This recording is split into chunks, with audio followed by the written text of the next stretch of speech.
Antipolo Christian Ministers Association. Sinama nga ako. So, yung president nun is si kaibigang Bisaya din.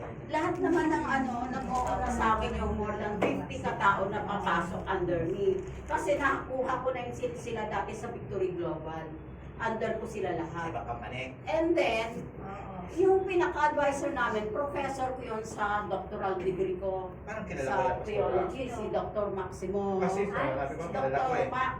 Si Dr. And then, nagbigay na siya sa, kausap ko na yung asawa niya, dala ko na yung mga kape. Sabi ko, ate, order to ng asawa mo. Sabi, no, hindi namin yan kukuhanin, hindi kami mag-join sa'yo, sabi sa akin. Di negative ang dating sa akin, na-discourage ako, sabi ko, well, anyway, this is only just an 8 pieces boxes of coffee. Eh, kaya ko naman to dispose within 1 day. Kaya ko naman mag-dispose. Kasi even dun sa nakaka-dispose ako ng 100 boxes of coffee in 1 month. So, kumikita talaga po ako.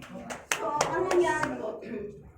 Umiyak po ako sa Lord. Sabi, Lord, hindi po ako, Lord, babayaan. Alam niyo po, yung asawa niya dumating. Tapos tinamayan ako, sabi, Pastora, salamat, nandito ka. Yung order ko, dala mo ba? Sabi ko po ni ate, ayaw daw. Siya lang ang may ayaw, ako gusto ko. Wow. Diba? Praise God. Kaya, iba talaga yung may prayer din eh. Yes, Just, tama. yung ito si Sir Mark naman, by profession, po siya, nag-aral po ito sa US, FCCW. Ngayon sabi niya sa akin, sige Pastora, kaya ko sinabing may mag-join sa akin this coming week na 4. Kasi meron ako sa dashboard 2 eh. Tapos kagahapon, nagpadala na sa akin ng GCash pang pay si Sir Mark Ibanez. So 3 na. Ito si Doc Max naman, nagbigay na rin sa akin kahapon. So for very sure, this coming week, meron akong 4 na bagong ipapasok. So sabi ko, ang dali lang ng S44, di ba? Kung gagawin lang natin. And Sir Mark naman, sabi niya, Pastora, mag-speaker ka, inspirational talk, not just only about theology, but also about the product. So, yung mga nasa 70 yun, ipapasok din. Kaya lang, Sir Leo, under na niya yun. Pinutakan ako. Magiging second level ko na yung, pero kasi ang FCCW is more than 3,000 buong Pilipinas. So, sabi niya, are you willing to travel? Sabi sa akin, Pastora, are you willing to travel? Sabi ko, for the sake of, sabi ko, una, sa Panginoon, siyempre si Lord muna. Kaya nga lagi ko sinasabi si keepers eh. But still praying to God, kasi kailangan din naman talaga natin ng guidance ng Panginoon. Sabi nga, seek ye first the kingdom of God and all these things shall be added unto you. Yes. So yun lang po talaga ang bottom line.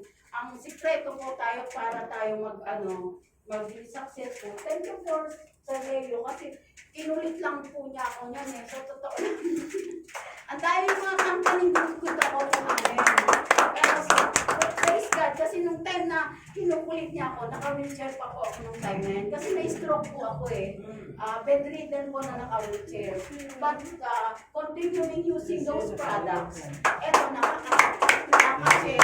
Nakabili na ako ng beach resort sa Baler. By the grace of God, dahil kumikita na rin po ako dito. Hindi po basurero lang po talaga ako when I was in elementary. But then, ito yung nag-push sa akin para ako makapag-aral. Sinunod ko yung kilay ko, naging scholar ng Arellano University. Wala po kami pera kasi labandera yung nanay ko, grade 3. Sabi ko, kung gagayahin ko yung nanay ko, I might become also like her. Magiging kagaya niya ako. But then, inayos ko yung buhay ko. Naging elementary teacher po ako for 20 years. 10 years ko sa private and 10 years sa public po. And pagkatapos din na-stroke po ako. So, but praise God kasi eto ako. Alam ko dito ako payayamanin. Nakabili na rin po ako ng farm. So, meron na po akong beach resort, meron pang farm. Ay, mag-swimming tayo. So, palapakan po natin at congratulations po sa pagdating nyo. Ingat kayo sa pag-uwi nyo. I share pa ako sa